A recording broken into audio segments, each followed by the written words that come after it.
हरे Krishna everyone, मैं दिनेश आपका भाई आपका दोस्त स्वागत करता हूं आप सभी का हमारे YouTube चैनल एनसीआई क्लासेस में। और हम पढ़ रहे थे क्लास 10th मैथ्स एनसीईआरटी का चैप्टर नंबर 2 पॉलिनोमियल्स, जिसको हम आज कंटिन्यू कर रहे हैं। और आज का हमारा लेक्चर नंबर 2 रहने वाला है, जिसमें हम बात करेंगे relation between zeros and coefficients of polynomials. और इसी के साथ हम कुछ एग्जांपल्स करेंगे एक्सरसाइज 2.2 के। तो जिन बच्चों ने लेक्चर नंबर 1 नहीं देखा है तो सबसे पहले जाइए लेक्चर नंबर 1 देखिए, तभी आपको आज का लेक्चर बहुत ही बेटर वे में अंडरस्टैंड होगा, समझ में आएगा। और अगर देख लिया है तो मेरे साथ इस वीडियो में बने रहिए।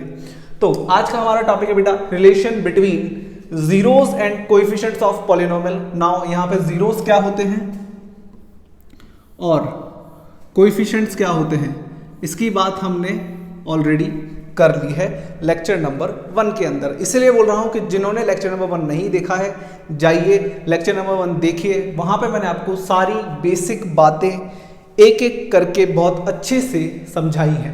ठीक है, चलिए। तो लीनियर पॉलिनोमियल क्या होता है ये मैंने आपको पिछली क्लास में बताया था। तो लीनियर पॉलिनोमियल बेटा वो होता है जिसकी डिग्री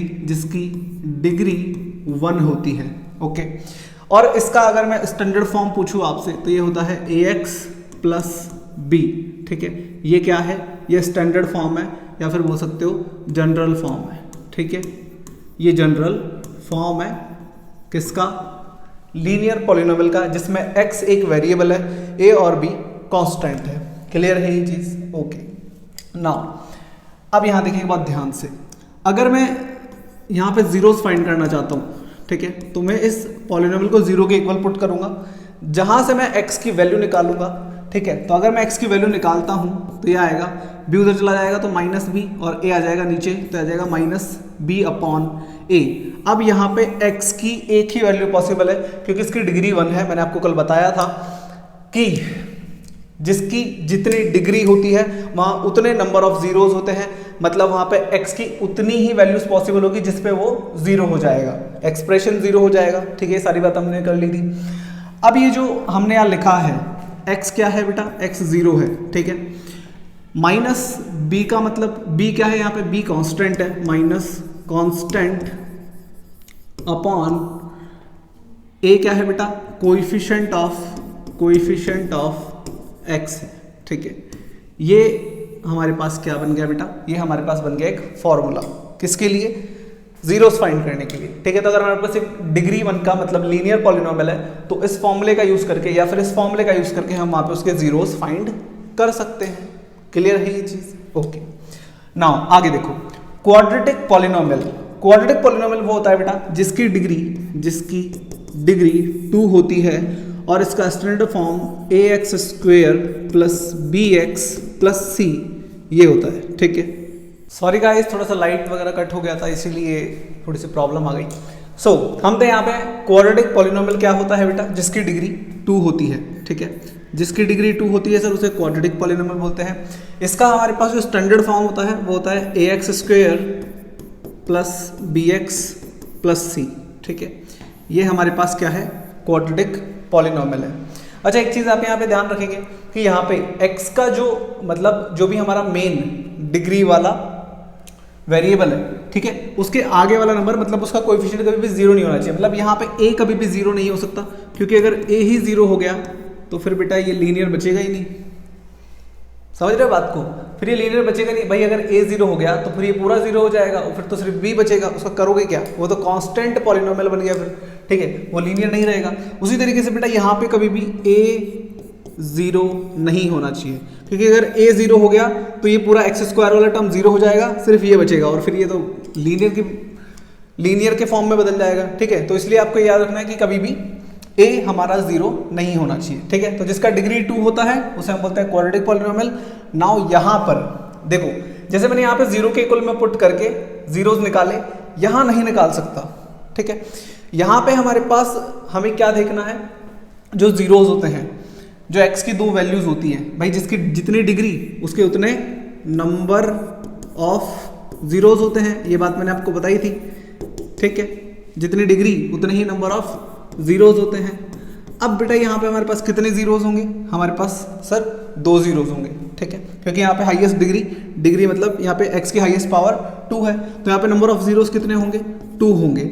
उन दोनों जीरोज को बेटा हम कुछ नाम देने वाले हैं, एक को हम बोलते हैं अल्फा और एक को हम बोलते हैं बीटा। क्लियर है ये चीज? Alpha and beta are zeros of quadratic polynomial. Alpha and beta are zeros of quadratic polynomial. अब आपको एग्जाम में 2 alpha 2 beta 3 alpha 3 beta alpha dash beta dash ऐसे बहुत सारी चीजें देगा। कॉन्सेप्ट समझ लो, फिर वो कुछ भी चेंज करे कोई दिक्कत नहीं आने वाली है, ठीक है। सो अल्फा और बीटा को हम क्या बोल रहे हैं बेटा, क्वाड्रेटिक पॉलिनोमियल के जीरोज बोल रहे हैं। और कोएफिशिएंट्स क्या होते हैं, कोएफिशिएंट बेटा हमारे वेरिएबल के आगे मल्टीप्लाई में जो नंबर होता है उसे हम कोएफिशिएंट बोलते हैं, ठीक है। तो ये हमें पता है, यहाँ पे हमारे पास एक्स स्क्वायर का कोएफिशिएंट a है, x का कोएफिशिएंट b है और c हमारे पास एक कांस्टेंट टर्म है। क्लियर है ये चीज? ओके, सो नाउ हम देखेंगे क्वाड्रेटिक पॉलिनोमियल के जीरोज और कोएफिशिएंट्स के बीच में क्या रिलेशन होता है, ठीक है। चलिए, सो नेक्स्ट है हमारे पास सम ऑफ जीरोज एंड इसका एक फॉर्मूला है, ठीक है, प्रोडक्ट ऑफ जीरोज का। अभी बहुत ध्यान से देखेंगे, मैंने बोला कि हमारे पास क्वाड्रेटिक पॉलिनोमियल का जनरल टर्म होता है ये, ठीक है। अगर मैं इसके जीरोज निकालता हूं तो मैंने बोला आपको 2 चीज आएंगी, या तो अल्फा या बीटा, ठीक है। ये 2 जीरोज होंगे, अल्फा और बीटा हमारे पास 2 जीरोज होते हैं। अब देखेंगे बहुत ध्यान से, सम ऑफ जीरोज, भाई अगर मेरे जीरोज हैं तो सम मतलब क्या हो गया, एडिशन, तो मैं इनको प्लस कर दूंगा, भाई अल्फा प्लस बीटा, ठीक है। अल्फा प्लस बीटा मतलब सम ऑफ जीरोज। ये 2 बहुत ही इंपॉर्टेंट फॉर्मूले हैं जो आपको लर्न करने हैं, ठीक है। ये क्वाड्रेटिक पॉलिनोमियल के लिए है सिर्फ। तो हमारे पास यहाँ इसकी डिग्री 2 है तो यहाँ जीरोज भी 2 होंगे, जिनको बोल रहे हैं अल्फा और बीटा। अगर मैं इन जीरोज का सम निकालता हूँ, जीरोज का सम मतलब अल्फा प्लस बीटा, तो यह आएगा -b/a। ये एक फॉर्मूला है जो आपको याद रखना है। Sum of zeros equals to -b/a, learn कर लेना इसको, ठीक है। Sum of zeros equals to -b/a। अब देखो बहुत ध्यान से, b कहाँ है, b सर x के आगे है, b कहाँ है, x के आगे है, मतलब b क्या है, कोएफिशिएंट है किसका, x का। समझ रहे हो बात को? b क्या है, x का कोएफिशिएंट है, तो यहाँ क्या लिखा है माइनस, भाई माइनस है यहाँ पे, b क्या है, coefficient of x, b x का कोएफिशिएंट है, और अपॉन में a क्या है, a सर x स्क्वायर के आगे है, तो यह है coefficient of x square. Clear हो गया फॉर्मूला, समझ में आ गया? अब ये जो फॉर्मूला है हमारे पास alpha plus beta equals to -b/a, ये आपको लर्न करना है जो मैंने यहाँ लिख दिया है, ठीक है। क्लियर है ये चीज? अब जैसे इनका सम है वैसे इनका प्रोडक्ट होता है, प्रोडक्ट मतलब मल्टीप्लाई, तो अल्फा मल्टीप्लाई बीटा, या इसको मैं बोल सकता हूँ अल्फा बीटा, ठीक है। ये होता है बेटा c/a, ठीक है। क्या होता है, c/a, alpha beta, product of zeros, और अगर जीरोज का प्रोडक्ट निकालेंगे मल्टीप्लाई करेंगे तो ये आएगा c/a, ठीक है। नाउ c क्या है, c क्या है, c कांस्टेंट है सर, तो कांस्टेंट, भाई c को हम क्या लिख रहे हैं, कांस्टेंट, अपॉन a क्या है, again coefficient of x square, ठीक है। आपको ये 2 फॉर्मूले हैं जो अच्छे से याद रखने हैं, first one this and second one this. Sum of zeros -b/a, product of zeros c/a, ठीक है। ये 2 याद रखो। अब यही चीज क्वाड्रेटिक पॉलिनोमियल के लिए भी होती है, जिसकी हम डिग्री 3 बोलते हैं, और ये हमारे पास जनरल टर्म होता है ax³ + bx² + cx + d। इसके भी जीरोज होते हैं जिनको हम अल्फा, बीटा और गामा बोल सकते हैं, ठीक है। लेकिन यहाँ पे हम इनका सम और प्रोडक्ट नहीं पढ़ेंगे, ठीक है।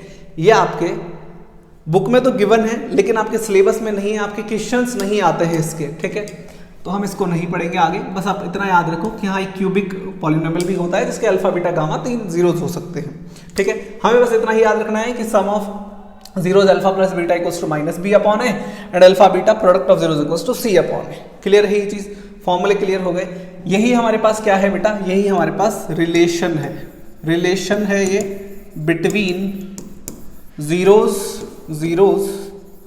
एंड कोएफिशिएंट्स ऑफ पॉलिनोमियल, ठीक है। सो यही रिलेशन था जो हमें पढ़ना था। रिलेशन मतलब इनके बीच में फॉर्मूला क्या है, इनका फॉर्मूला क्या है, ठीक है। तो हमारे पास अल्फा प्लस बीटा -b/a था, अल्फा बीटा c/a था। आई होप ये आपको क्लियर हो गया होगा। नेक्स्ट अब हम चलते हैं हमारे एग्जाम्पल्स के ऊपर, ठीक है। तो अभी हमने इतना सब पढ़ लिया, ठीक है। तो अब हम एग्जाम्पल्स देखते हैं इसी पे बेस्ड। सो बेटा हमारे एक्सरसाइज 2.2 के एग्जांपल्स हैं जो आपकी बुक में एक्सरसाइज 2.2 से पहले गिवन है। जो हमारी एक्सरसाइज वो इसी पे बेस्ड होने वाली है, तो अगर आपने इनको समझ लिया तो आप एक्सरसाइज खुद से ही सॉल्व कर लेंगे, मेरी ज़रूरत ही नहीं पड़ेगी। ठीक है, तो देखते हैं हमारे एग्जाम्पल्स, जिसमें हमारे पास सबसे पहला एग्जाम्पल है find the zeros of polynomial x square plus 7x plus 10 and verify the relationship between the zeros and coefficients. So बेटा रिलेशनशिप की बात कर रहे हैं, मतलब वही हमने जो भी पढ़ा था, alpha plus beta equals to minus B upon A and alpha beta equals to C upon A. ये दो रिलेशन हमने पढ़े, उनको वेरीफाई करना है। बट उससे पहले हमें बेटा यहाँ पे जीरोज निकालने हैं। तो मेरे पास जो पॉलिनोमियल है वो है इन वेरिएबल एक्स। ठीक है, तो पॉलिनोमियल इन वेरिएबल एक्स हमारे पास क्या है, x square plus 7x plus 10, ये मेरे पास पॉलिनोमियल है। मुझे यहाँ पे इसके जीरोज निकालने हैं। जीरोज निकालने के लिए बेटा सबसे पहले आपको पॉलिनोमियल को जीरो के इक्वल पुट करना होगा। तो हमारा जो पॉलिनोमियल है वो है x square plus 7x plus 10, इसको बेटा जीरो के इक्वल पुट करना है। नाउ अब एक चीज सिखा जा रहा हूँ, बहुत ध्यान से समझनी है। ये है, हम पढ़ रहे हैं यहाँ पे मिडिल टर्म स्प्लिटिंग मेथड। क्या पढ़ रहे हैं, मिडिल टर्म स्प्लिटिंग मेथड, या फिर बोल सकते हो फैक्टराइजेशन मेथड। ठीक है, यह आपने 9th क्लास में 8th क्लास में भी पढ़ा होगा, बट मुझे ऐसा लगता है शायद बहुत सारे बच्चों को नहीं आता है, इसीलिए मैं एक चीज़ बेसिक से आपको समझाऊंगा। ठीक है, तो देखो क्या करना है बेटा, एक्स स्क्वायर के आगे कौन सा नंबर है बताओ। तो सर आप बोलोगे कोई भी नंबर नहीं है यहाँ तो। ठीक है, तो जहाँ कुछ भी नहीं होता बेटा वहाँ पे 1 होता है। क्लियर है ये चीज़, जिस नंबर के आगे कुछ नहीं होता वहाँ पे मल्टीप्लाई में 1 होता है, मान लेना। ठीक है, तो आपको क्या करना है, सबसे पहले आगे वाले नंबर को ले जाके मल्टीप्लाई करना है लास्ट नंबर से, और साथ में साइन भी लेना है। ठीक है, तो एक्स स्क्वायर के आगे बेटा 1 है, एक्स स्क्वायर के आगे 1 है, उसको मल्टीप्लाई करना है लास्ट नंबर से, और लास्ट नंबर हमारा 10 है। ठीक है, अगर इनको मल्टीप्लाई करते हो तो 10 आएगा। ठीक है, समझ में आ गई ये बात। सबसे पहले फर्स्ट नंबर को लास्ट नंबर से मल्टीप्लाई करना है, और मल्टीप्लाई करने पर बस 10 आएगा। क्लियर। अब हमें क्या करना है, इस बीच वाले को 2 पार्ट्स में तोड़ना है। इस तरीके से तोड़ना है कि मल्टीप्लाई करने पर 10 आना चाहिए। भाई जो 7 है हमारे पास, इसके टुकड़े करना है। 7 के टुकड़े इस तरीके से करने हैं कि मल्टीप्लाई करने पर 10 आना चाहिए। ऐसे 2 नंबर सोचो, और अगर ऐड करूं तो 7 आना चाहिए। तो देखो अब मुझे बताओ कौन कौन से नंबर्स ऐसे हैं 2 जिनको मल्टीप्लाई करूं तो 10 आ जाए। तो आप बोलोगे सर 2 5 जा 10 होता है। ठीक है, 2 5 जा क्या होता है, 10 होता है। बहुत ही बढ़िया। और सर एक और ऑप्शन है 5 2 जा, लेकिन वो तो यही बात है भाई, 2 5 जा 5 2 जा एक ही चीज़ है, उसमें कुछ अलग नहीं है। ठीक है, और आप लास्ट बोल सकते हो सर 10 1 जा 10 होता है। ठीक है, क्या कोई और तरीका है 2 नंबर्स को मल्टीप्लाई करके 10 लाने का? तो आप बोलोगे सर बिल्कुल नहीं है, बस यही 2 तरीके हैं, या तो 2 5 जा 10 होगा या 10 1 जा 10 होगा। ठीक है, अब आपको क्या करना है बेटा, आप जैसे ही इनको लिखोगे पेयर्स को, आपको एक बार इनको प्लस और एक बार माइनस करके देखना है। तो अगर मैं इनको प्लस करता हूँ तो मेरे पास 7 आएगा, और अगर मैं इनको माइनस करता हूँ तो मेरे पास 3 आएगा। समझ रहे हो बात को भाई, 5 और 2 7 हो गया, और 5 में से 2 हो गया तो 3 बचेगा। 2 ही चीज़ें हो सकती है। यहाँ पे प्लस करके देखना है 11 आएगा, और यहाँ पे प्लस करके देखना है, माइनस करके देखोगे तो 9 आएगा। ठीक है, एक बार आपको इनका सम लेना है, एक बार इनका डिफरेंस लेना है। क्लियर है चीज़ भाई, 10 में से 1 गया, 9 बचा, 10 और 1 11 हो गया। ठीक है, अब देखो बीच में क्या है, सर 7 है। 7 कहाँ आ रहा है, इस वाले पेयर में आ रहा है। ठीक है, 7 कहाँ आ रहा है, इस वाले पेयर में आ रहा है, तो हमें इसकी ज़रूरत नहीं है, इसको मैं हटा रहा हूँ। अब हम इससे अपना काम करेंगे। तो देखो हमारे पास पेयर आया 2 5 जा सर 10 होता है। ठीक है, अब आपको क्या करना है, एक बार इन दोनों को प्लस में लेना है, एक बार दोनों को माइनस में लेना है। ठीक है, एक बार माइनस में, एक बार प्लस में, और एक बार प्लस में, एक बार माइनस में। देखो प्लस प्लस प्लस का 10 आएगा, माइनस माइनस प्लस होता है, प्लस का 10 आएगा, माइनस प्लस माइनस का 10 आएगा, और प्लस माइनस माइनस का 10 आएगा। मतलब आपके पास ऊपर वाली 2 वैल्यूज पॉजिटिव आएगी, और नीचे वाली 2 वैल्यूज मल्टीप्लाई करने पे नेगेटिव आएगी। अब हमारे पास कौन सा 10 था, सर हमारे पास पॉजिटिव वाला 10 था, हमारे पास प्लस वाला 10 था। तो इसका मतलब हमारे पास इन दोनों में से कोई एक आएगा। ठीक है, ये हमारे हैं, इनको हम काट देंगे। भाई यहाँ तो माइनस का 10 आ रहा है, हमें तो प्लस का 10 चाहिए, और प्लस का 10 आ रहा है इन 2 सिचुएशन में। ठीक है, अब आपको क्या करना है बेटा, ये दोनों प्लस के हैं, अगर मैं इनको प्लस करता हूँ तो 7 आएगा प्लस का। समझ रहे हो बात को भाई, ये दोनों प्लस के हैं तो +2 और +5 +7 आएगा। और अगर मैं इनको प्लस करता हूँ तो माइनस माइनस भी प्लस ही होता है भाई, माइनस माइनस प्लस होता है, लेकिन साइन माइनस का आता है। तो मेरे पास इनको प्लस करने पे तो 7 आ रहा है, इनको प्लस करने पे -7 आ रहा है। अब बीच में देखो कौन सा 7 है, बीच में है प्लस वाला, तो मतलब मैं इससे अपना सवाल सॉल्व करूंगा तो ये भी कट गया। तो मेरे पास है 2 और 5 दोनों प्लस के, तो इसके टुकड़े हो गए बेटा 2 और 5। तो हम इसे लिखेंगे x², आगे वाला और पीछे वाला नंबर सेम रहेगा, बीच वाले के टुकड़े करने तो बीच वाले के टुकड़े हो गए 2 और 5। X square plus 2x plus 5x। भाई 7 के टुकड़े होगा ना, 2x प्लस 5x, इन दोनों को प्लस करोगे तो यही तो आएगा भाई, 2x प्लस 5x 7x हो जाएगा, और प्लस का हमारे पास क्या है 10 है। ठीक है, इसको हम बोलते हैं बेटा मिडिल टर्म स्प्लिटिंग मेथड। हमने क्या किया, मिडिल वाली टर्म को स्प्लिट कर दिया दो पार्ट्स में। क्लियर है, समझ में आई ये चीज? ओके, नाउ आपको क्या करना है, यहाँ पे 2 2 के बनाने हैं पेयर। ठीक है, ओके, ये पेयर बन गया आपका। इस वाले पेयर में बेटा आपको लेना है कॉमन। अब मुझे बताओ इसमें क्या सेम है, तो आप बोलोगे सर x सेम है। ठीक है, x दोनों में आ रहा है, तो बेटा हम x को कॉमन ले लेंगे। अब समझो बहुत ध्यान से, जिस नंबर को हम बाहर कॉमन ले लेते हैं वो नंबर अंदर नहीं आता। ठीक है, हाँ, डिवाइड करके देखेंगे हम कि कितनी बार आ रहा है। अब देखो यहाँ पे x स्क्वायर है, x स्क्वायर का मतलब बेटा x 2 बार है, तो अगर एक x बार बाहर आ गया, एक बार x बाहर आ गया तो अंदर x बचेगा, और यहाँ से x चला गया तो 2 बचेगा। ठीक है, यहाँ से x कॉमन लोगे तो बचेगा x प्लस 2। क्लियर है ये चीज? यहाँ पे क्या सेम है बेटा, 5 की टेबल। सर 5 की टेबल में 5 भी आता है, 10 भी आता है, तो मैं क्या करूँगा, प्लस का 5 कॉमन ले लूँगा। जैसे मैं प्लस का 5 कॉमन लूँगा, यहाँ बचेगा x, भाई 5 बाहर चला गया, और 5 की टेबल में 10 कितनी बार में आता है, 2 बार में आता है। ओके सर, समझ में आ गया। ठीक है, अब देखो एक इंपॉर्टेंट बात, जब भी आप फैक्टराइजेशन करोगे तो आपके पास इस तरीके से ब्रैकेट में 2 नंबर आएंगे। ठीक है, ये नंबर्स हमेशा सेम होने चाहिए। मतलब अगर यहाँ पे x प्लस 2 है तो यहाँ भी x प्लस 2 होना चाहिए, यहाँ पे x माइनस 2 है तो यहाँ भी x माइनस 2 होना चाहिए। आपको कॉमन ही इस तरीके से लेना है कि अंदर वाला पेयर सेम होना चाहिए, तभी आपका सवाल आगे जाके सही होगा, वरना गलत हो जाएगा। ठीक है, तो एक बार हम इसको लिखेंगे क्योंकि ये और ये सेम है, तो एक बार हम लिखेंगे x प्लस 2। अगर मैं ऐसे मान लो मैं इसको कॉमन ले रहा हूँ, तो अगर मैं इसको कॉमन लूँगा तो बचेगा x प्लस 5। ठीक है, तो हमारे पास बचेगा x प्लस 5। और सिंपली बोलूँ तो एक बार इसको लिख लो, एक बार बाहर वाले को लिख लो, एक बार अंदर वाले को लिख लो, एक बार बाहर वाले को लिख लो। ठीक है, तो ये आ गया हमारे पास। अब देखो यहाँ पे हम क्या करेंगे,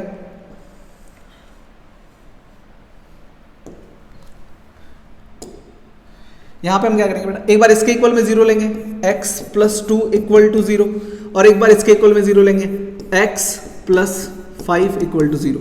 अब जब ये 2 उधर जाएगा तो ये हो जाएगा -2, और ये 5 उधर जाएगा तो जाएगा माइनस का 5। ठीक है, तो हमारे पास 2 वैल्यूज आ गई अल्फा, एक तो आ गए x इक्वल टू -2, एक आ गया x इक्वल टू -5। तो मैंने बोला था एक को हम बोलते हैं अल्फा, तो अल्फा तो हो जाएगा बेटा हमारे पास -2, और एक को हमने बोला था बीटा, बीटा हमारे पास हो जाएगा माइनस का 5। क्लियर है ये चीज?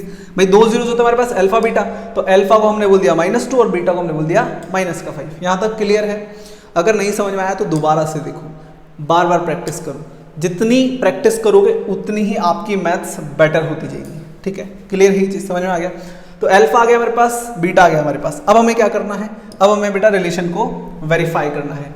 तो हमारे पास अल्फा आया -2 और बीटा आया माइनस का 5। ठीक है, पॉलिनोमियल क्या था, पॉलिनोमियल था हमारे पास x² प्लस 7x प्लस 10। ठीक है, अब आपको जब रिलेशन वेरीफाई करना है, आप सबसे पहले काम करेंगे, यहाँ पे क्या काम करेंगे, इसके नीचे लिखेंगे ax² plus bx plus c।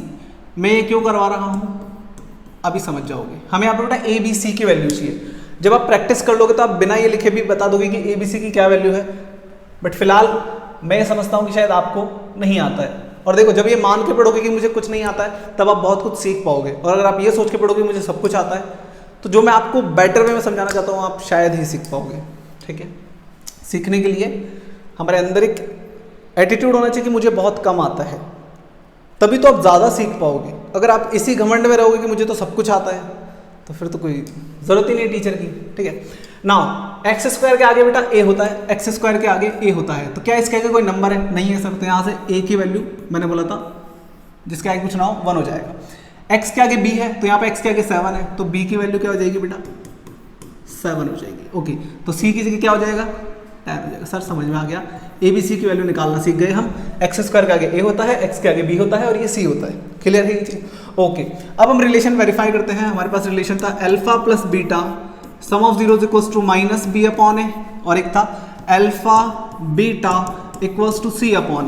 ठीक है, अल्फा प्लस बीटा, अल्फा की वैल्यू है बेटा -2 और बीटा की वैल्यू है -5। ठीक है, जब भी माइनस है उसको ब्रैकेट में लिख लिया करो। माइनस b का वैल्यू क्या है, b का वैल्यू है सर यहाँ से 7, और a का वैल्यू क्या है, a का वैल्यू है सर 1। ठीक है, देखो -2 प्लस माइनस माइनस, इसमें इसका डिवाइड करोगे तो माइनस का 7 ही आएगा।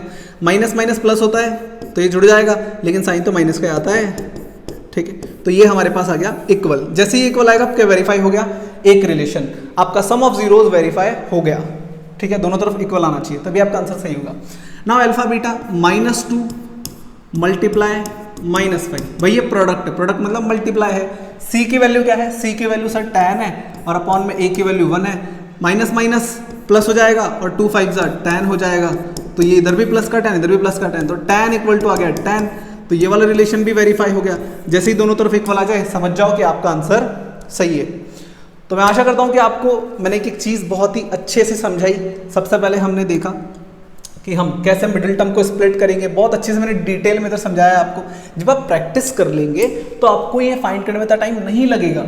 लेकिन जो बच्चे जिनको कुछ नहीं आता है, जिन्होंने शायद 9th सही से नहीं पढ़ी है, 8th सही से नहीं पढ़ी, जिनका बेस कमजोर है, बेटा उनको समझाने का तो मेरा जिम्मेदारी है ना। तो इसलिए मैं क्या कर रहा हूँ, एक एक चीज़ को बहुत अच्छे से समझा रहा हूँ, डीप में समझा रहा हूँ कि आप कैसे 2 नंबर्स निकाल सकते हो, कैसे कैसे सोच सकते हो। जब उनकी प्रैक्टिस हो जाएगी तो वो भी आपके लेवल पे जल्दी जल्दी करेंगे सारी चीज़ें, ठीक है।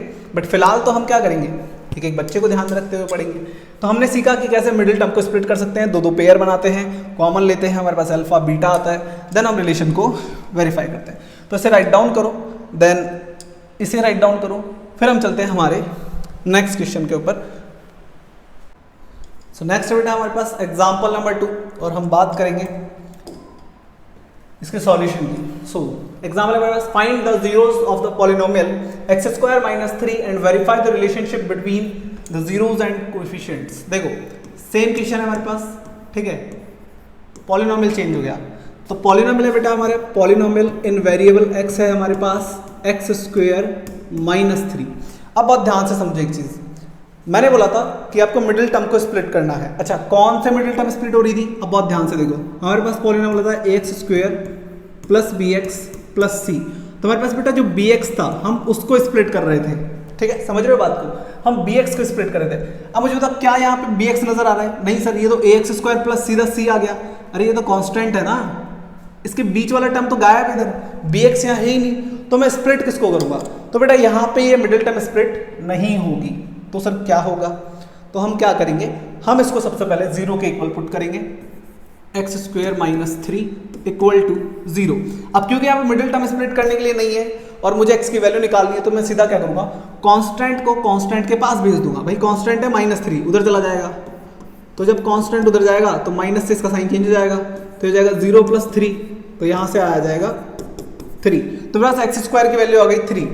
अब एक चीज समझो बहुत ध्यान से, जब हम किसी भी तरफ से LHS से RHS से स्क्वायर हटाते हैं तो सामने वाले नंबर पे स्क्वायर रूट लगता है, मतलब उसकी पावर चेंज हो जाती है। अभी यहाँ पे स्क्वायर है तो इसकी पावर हो जाएगी हाफ, जिसे मैं रूट भी बोल सकता हूँ, ठीक है। तो यहाँ पे स्क्वायर है तो ये इधर जाएगा तो इसकी पावर हो जाएगी बेटा हाफ, और इसी चीज को हम √3 भी लिखते हैं। क्लियर है ये चीज। अगर किसी बच्चे को नहीं पता तो मैंने वो बता दिया, क्या बता दिया कि बेटा रूट का मतलब है उस नंबर की पावर हाफ होती है, ठीक है। इसलिए मैंने इसको इतना डीप में लिखा है, समझाया है। ओके नाउ, तो ये जो रूट वाली वैल्यू है बेटा ये प्लस और माइनस दोनों में आती है, ठीक है। इस वाले चैप्टर में खासकर हमें दोनों लेनी है, समझ रहे हो बात को, ठीक है। तो यहाँ पे हमारे पास आ गया अल्फा = √3 एंड बीटा = -√3। मतलब एक बार मुझे ये वैल्यू प्लस में लेनी है, एक बार माइनस में लेनी है। तो अगर मैं प्लस में लेता हूँ तो अल्फा = +√3 आएगा, और माइनस में लेता हूँ तो माइनस का √3 आएगा, ठीक है। अल्फा बीटा आ गया। अब क्या करेंगे, रिलेशन वेरीफाई करेंगे, बहुत सिंपल सा है। तो अल्फा + बीटा = -b/a और अल्फा बीटा = c/a। अच्छा रिलेशन तो वेरीफाई कर लेंगे, सर ABC का वैल्यू बताओ। तो देखो मैंने क्या बताया, a कहाँ होता है x² के आगे, तो क्या यहाँ पे x² के आगे कुछ है, कुछ नहीं है, तो उसकी वैल्यू क्या हो जाएगी 1 हो जाएगी। तो यहाँ पे a की वैल्यू 1 हो जाएगी। और b किसके साथ होता है, x के साथ। क्या यहाँ पे x नजर आ रहा है, नहीं आ रहा, तो इसका मतलब b क्या है 0 है। और c क्या है, c क्या है, c सर ये होता है हमारा कांस्टेंट, तो c है सर 3, नहीं 3 नहीं है -3 है, ठीक है। साइन भी साथ में लेना होता है, मैंने बताया था, ठीक है। तो यहाँ पे बेटा हमारे पास c की वैल्यू -3 है, ठीक है। मैं यहाँ लिख देता हूँ, c की वैल्यू हमारे पास -3 है, ठीक है। ओके, सो हमारे पास अल्फा है बेटा √3, ठीक है, और बीटा है -√3 इक्वल टू माइनस बी का वैल्यू सर 0 है, अपॉन में 1 है। अब देखो ये हो गया √3 प्लस माइनस, माइनस का √3 आ जाएगा इधर, और ये हो जाएगा बेटा 0 में किसी का भी डिवाइड करो मल्टीप्लाई करो 0 आता है। अब √3 में से √3 गया तो 0 ही बचेगा भाई, और तो क्या बचेगा, ठीक है, √3 में से √3 गया तो 0 बचेगा, ये दोनों कट गए, ऐसा समझ लो। नाउ यहाँ पे अल्फा की वैल्यू √3, बीटा की वैल्यू -√3, सी का वैल्यू क्या है सर -3 है, ए का वैल्यू 1 है। √3 को √3 से मल्टीप्लाई करेंगे तो क्या आएगा, जब देखो रूट में दो सेम नंबर्स मल्टीप्लाई होते हैं तो रूट हट जाता है, जब रूट में दो सेम नंबर्स मल्टीप्लाई होते हैं तो रूट हट जाता है, तो इसका मतलब यहाँ पे आएगा सर 3 और बाहर का साइन आएगा माइनस, तो यहाँ आएगा -3, तो -3 इक्वल टू -3, ठीक है। तो ये दोनों रिलेशन हमारे वेरीफाई हो गए। यहाँ पे ये सॉल्यूशन होता है कंप्लीट। यहाँ पे हमें मिडिल टर्म स्प्लिट करने की जरूरत ही नहीं पड़ी। क्यों नहीं पड़ी? क्योंकि हमारे पास मिडिल टर्म थी नहीं, तो स्प्लिट किसको करेंगे भाई? क्लियर, समझ गए? सेट डाउन करो, तो चलो इसे राइट डाउन करो, देन हम चलते हैं हमारे एग्जाम्पल नंबर 3 के ऊपर। सो नेक्स्ट एग्जाम्पल बेटा हमारे पास, find a quadratic polynomial the sum and product of whose zeros are -3 and +2 respectively.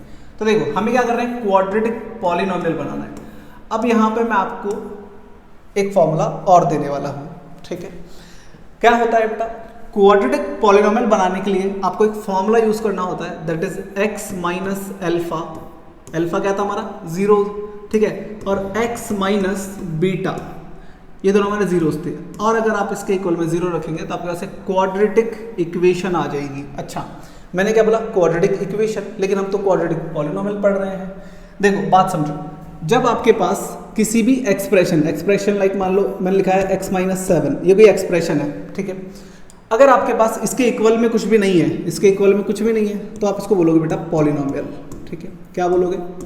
Polynomial बोलोगे। लेकिन अगर मैं इसके इक्वल में बेटा कुछ भी वैल्यू पुट कर देता हूँ, लाइक मान लो मैंने 0 ही पुट कर दिया, तो अब ये जो बना ये पॉलिनोमियल नहीं है, ये इक्वेशन है, ठीक है। इक्वेशन में LHS, RHS और इक्वल टू 3 चीजें होती है, लेकिन यहाँ बताओ क्या 3 चीजें हैं? नहीं है। तो जो एक एक्सप्रेशन होता है उसे हम पॉलिनोमियल बोलते हैं, और जब उसके इक्वल में 0 पुट कर देते हैं उसे हम इक्वेशन बोलते हैं। तो हम यहाँ क्या करेंगे, हम क्वेश्चन को सॉल्व करने के लिए इक्वल टू में 0 लेके चलेंगे, लेकिन लास्ट में हम उस 0 को हटा देंगे, क्योंकि हमें पॉलिनोमियल फाइंड करना है। अगर हमें इक्वेशन फाइंड करनी है तो हम उस चीज को वैसे ही रखेंगे, ठीक है। कभी कभी आपको बोलेगा कि जीरोस दे रखे होंगे और इक्वेशन निकालो पॉलिनोमियल की, क्वाड्रेटिक इक्वेशन निकालो, तो अगर इक्वेशन निकाल रहे हो तो इक्वल टू में 0 रहने देना, क्या दिक्कत है? कोई दिक्कत नहीं है। लेकिन अगर बोला पॉलिनोमियल निकालो तो पूरा सॉल्व करने के बाद में बेटा वो 0 हटा देना वहां से, ठीक है, ठीक है, समझ में आ गया? चलो आगे देखो, अब हमें क्या करना है, मैं इस फॉर्मूले को एक तरीके से और लिख सकता हूं। अगर मैं इसको मल्टीप्लाई कर दूं, अंदर x को x से मल्टीप्लाई करके तो आएगा x², x को बीटा से मल्टीप्लाई करके तो आएगा बीटा x, अल्फा को इससे करेंगे तो आएगा माइनस का अल्फा x, और इसको इससे करेंगे तो आएगा प्लस का अल्फा बीटा, ठीक है, समझ रहे हो भाई? x को x से किया x² आया, x को बीटा से किया बीटा x आया, अल्फा को x से करेंगे अल्फा x आया, और अल्फा को बीटा से करेंगे तो अल्फा बीटा आएगा, माइनस माइनस प्लस हो जाएगा। अब देखो बहुत ध्यान से, x², यहाँ से मैं ले रहा हूँ माइनस x कॉमन, माइनस का x कॉमन लेंगे, इसमें माइनस x कॉमन आ रहा ना, देखो ध्यान से, इसमें दोनों माइनस x है, तो मैं अगर माइनस x कॉमन लेता हूँ तो यहाँ बचेगा अल्फा प्लस बीटा, या बीटा प्लस अल्फा, एक ही बात है, ठीक है। तो यहाँ बचेगा अल्फा प्लस बीटा, भाई अल्फा प्लस बीटा या बीटा प्लस अल्फा, आपने माइनस कॉमन ले लिया तो अंदर प्लस में बचेगा जो भी बचेगा, और प्लस का क्या है अल्फा बीटा इक्वल टू 0। अब ये फॉर्मूला क्या बन गया पता है? थ्योरेटिकल लिख के दिखाता हूँ, देखो x² माइनस x ब्रैकेट, ये अल्फा प्लस बीटा, ये क्या है? ये है सर सम ऑफ जीरोस, ये क्या है? सम ऑफ जीरोस, ठीक है, प्लस अल्फा बीटा, ये क्या है सर? प्रोडक्ट ऑफ जीरोस, ठीक है। तो ये है हमारे पास मेन फॉर्मूला जो हम यहाँ पे यूज लेने वाले हैं। तो आप इस फॉर्मूले को इस तरीके से भी याद रख सकते हैं, alpha minus alpha, alpha minus beta equal to 0, या फिर alpha x² minus alpha plus beta x plus alpha beta, ठीक है। मैं तो चाहता हूँ आप ये वाला फॉर्मूला याद रखो, x² minus alpha plus beta x plus alpha beta equal to 0, ठीक है। ये फॉर्मूला याद कर लो। ये और ये दो हैं जो मेन हैं, ठीक है, समझ में आ गए। अब देखो सवाल पढ़ते हैं। ये दो फॉर्मूले हैं जो हमें यहाँ यूज करने हैं, किसके लिए, क्वाड्रेटिक पॉलिनोमियल निकालने के लिए हमेशा आपको इन दोनों में से कोई एक फॉर्मूला लगाना है। अब कब कौन सा लगाना है वो भी मैं आपको बताऊंगा। अभी देखो हमारे पास क्या गिवन है, देखो बहुत ध्यान से। हमें बोल रहा है सम एंड प्रोडक्ट, ये गिवन है हमें। तो ये जो हमारा -3 है बेटा, ये तो हमारा सम है, मतलब ये तो है हमारा अल्फा प्लस बीटा, ये है -3। भाई सम ऑफ जीरोस को अल्फा प्लस बीटा बोलते हैं ना, तो अल्फा प्लस बीटा -3 है और प्रोडक्ट है हमारा अल्फा बीटा, प्रोडक्ट मतलब अल्फा बीटा, ये है हमारा 2, ठीक है। अब मुझे क्या बताना है, क्वाड्रेटिक पॉलिनोमियल बताना है। तो मैं यहाँ क्या करूँगा, मैं एक नेक्स्ट पेज ले रहा हूँ। तो हम यहाँ पे फॉर्मूला लगाएंगे x² minus alpha plus beta x plus alpha beta, ठीक है, इक्वल टू में 0 ले रहा हूँ, ठीक है। तो ये फॉर्मूला हम यहाँ पे यूज करेंगे। अब देखो बहुत ध्यान से, x² minus alpha plus beta, sum of zeros की वैल्यू मुझे दे रखी थी -3, ठीक है, -3, x एज इट इज रहेगा, अल्फा बीटा की जगह दे रखा था 2, ठीक है। देखो अल्फा प्लस बीटा दे रखा है -3, अल्फा बीटा दे रखा है 2, ठीक है। तो हमने अल्फा प्लस बीटा की जगह रख दिया -3, अल्फा बीटा की जगह रख दिया 2। अब जब मैं ये ब्रैकेट ओपन करूंगा तो माइनस माइनस क्या हो जाएगा बेटा, प्लस हो जाएगा, माइनस माइनस प्लस हो जाएगा, तो ये आ जाएगा 3x प्लस 2 इक्वल टू 0। अब ये क्या है पता है, ये क्वाड्रेटिक इक्वेशन है। ये क्या है, क्वाड्रेटिक इक्वेशन है। क्वाड्रेटिक मतलब इसकी डिग्री 2 होती है, लेकिन मुझे इसको किस में बदलना है, पॉलिनोमियल में बदलना है। तो मैंने क्या बोला, पॉलिनोमियल में बदलने के लिए इक्वल टू हटा दो, ठीक है। तो इक्वल टू क्या 0 है तो आप उसको हटा दो, तो यहाँ से आएगा x² प्लस 3x प्लस 2। ये जो हमारा है ये है हमारा क्वाड्रेटिक पॉलिनोमियल और यही हमारा आंसर है। अब सुनो बहुत ध्यान से, जब आपको क्वेश्चन में सम ऑफ जीरोस और प्रोडक्ट ऑफ जीरोस दे, जब आपको क्वेश्चन में सम ऑफ जीरोस और product of zeros they, let suppose ये कुछ भी दे दिया, मान लो ये m दे दिया और ये n दे दिया, कुछ भी दे दिया, तो जब ये देगा तो आपको ये फॉर्मूला लगाना है सीधा सीधा, समझ रहे हो बात को। जब आपको alpha plus beta and alpha beta sum of zeros और प्रोडक्ट ऑफ जीरोस देगा तो आपको ये दोनों फॉर्मूले लगाने, ये वाला फॉर्मूला लगाना है, ठीक है। और अगर आपको बोले कि किसी क्वाड्रेटिक पॉलिनोमियल के जीरोस मतलब अल्फा मान लो m है और बीटा मान लो n है, कुछ भी वैल्यू हो सकती है, m और n की जगह 2 3 4 5, और मान लो आप बोल रहे हैं अल्फा और बीटा ये है, मतलब सम और प्रोडक्ट नहीं दे रहा, सिर्फ जीरोस दे रहा है, जीरोस मतलब अल्फा बीटा दे रहा है, तो आप कौन सा फॉर्मूला लगाओगे, तो आप लगाओगे ये वाला x माइनस अल्फा और x minus beta equal to 0, ठीक है। अगर सिर्फ आपको अल्फा और बीटा दे रहा है तो आप यहाँ रखोगे, और अगर आपको सम और प्रोडक्ट दे रहा है तो आप ये वाला फॉर्मूला यूज करोगे। दोनों फॉर्मूले सेम ही है, ये इसी से बना है, लेकिन अकॉर्डिंग टू क्वेश्चन हमें कौन सा यूज करना है वो हमारे अंदर एक अंडरस्टैंडिंग होनी चाहिए, एक समझ होनी चाहिए। तो अगर आपको सम ऑफ जीरोस और प्रोडक्ट ऑफ जीरोस देगा तो आप ये फॉर्मूला यूज करो, और अगर आपको सिर्फ जीरोस दे रखे हैं अल्फा बीटा, भाई कोई भी 2 जीरोस दे रखे हैं 2 और 3, कुछ भी x y z, तो आप ये वाला फॉर्मूला यूज करो, यहाँ पे सम ऑफ जीरोस और प्रोडक्ट ऑफ जीरोस की जरूरत नहीं है। और अगर आपकी जिद है कि नहीं सर मैं तो यही लगाना चाहता हूँ, तो कोई बात नहीं है, अल्फा प्लस बीटा को एक बार ऐड कर देना और एक बार मल्टीप्लाई कर देना। भाई इनको ऐड करोगे अल्फा प्लस बीटा को तो अल्फा प्लस बीटा आ जाएगा, और इनको मल्टीप्लाई करोगे तो अल्फा बीटा आ जाएगा, तो फिर ये फॉर्मूला लगा देना, कैसे भी कर लेना, आंसर एक ही आएगा। बस मैं इतना समझाना चाहता हूँ कि आपको ये आइडिया लग जाना चाहिए कि कब क्या चीज़ यूज़ करनी है, मेरी कैलकुलेशन कहाँ पे आसान होगी, ठीक है। तो अगर आपको अल्फा और बीटा दे रखा है सिर्फ, तो आप ये वाला फॉर्मूला यूज़ कर सकते हो, और आपकी ज़िंदगी नहीं सर यही यूज़ करना है तो कोई बात नहीं, एक बार इनको प्लस कर देना, उससे आपके पास ये आ जाएगा, एक बार इनको मल्टीप्लाई कर देना, उससे ये आ जाएगा, और फिर इसमें रख देना। और अगर सीधे ही ये दे रखे हैं तो फिर तो इसमें रखो, कोई दिक्कत ही नहीं है, ठीक है। तो आई होप आज का लेक्चर आपको समझ में आया होगा। हम यहाँ पर इस लेक्चर को ख़त्म करते हैं, हमारे पास जितना एग्जाम्पल थे हमने कंप्लीट कर लिए। मिलते हैं आपसे नेक्स्ट लेक्चर में और बात करेंगे हम एक्सरसाइज 2.2 के सॉल्यूशंस की, और लेके आएंगे आपके लिए इसी तरीके के कुछ मस्त से कॉन्सेप्ट, जहाँ पे एक एक चीज़ आपको बहुत ही अच्छे से डिटेल में डीप में समझ में आएगी, ठीक है। आज के लिए इतना ही, मिलते हैं आपसे नेक्स्ट लेक्चर में। Ta ta bye bye, have a good day.